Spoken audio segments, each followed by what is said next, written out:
What we're doing when we're trying to figure this out as a team is we are looking at our journey, our customer journey, if you like, the experience people have, and asking ourselves, where do we want this to be engaging, thrilling, and where does it want to be less engaging, and how do we do that? How do we do that? So we might decide that this thing is a high value moment. This needs to be used more. And one of the first examples that got me actually into I called it experience design back at the time, back in the mid 2000s, was a dentist.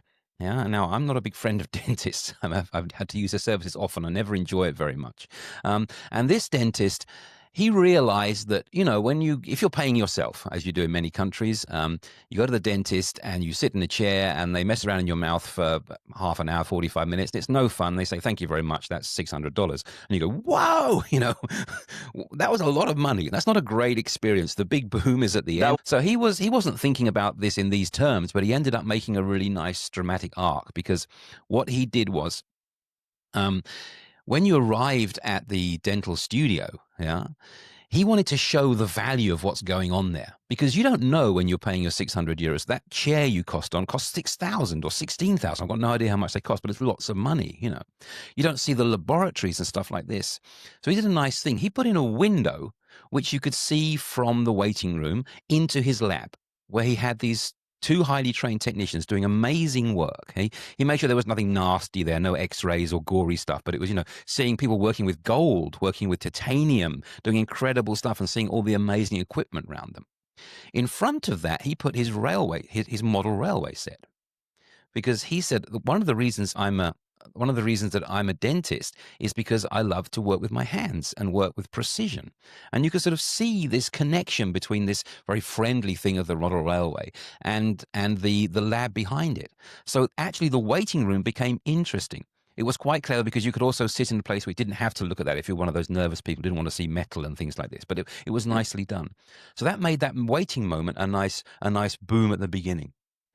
Then another thing they did was that at the end of this, they'd end up by, if it works, you can't always come out looking pretty, but if it was possible, they'd do some kind of after moment with you.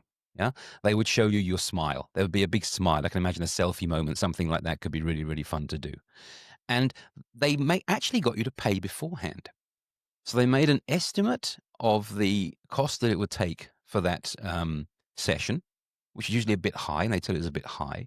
And in almost all the cases, at the end of the session, they'd said, okay, so we'll refund the excess. Now, that's quite smart, isn't it? Yeah. You're coming out not with an aching face and a big bill, but with maybe a slightly pain, but still a selfie, a smiling selfie of your great new teeth. And the bill's already paid. You might even get a refund.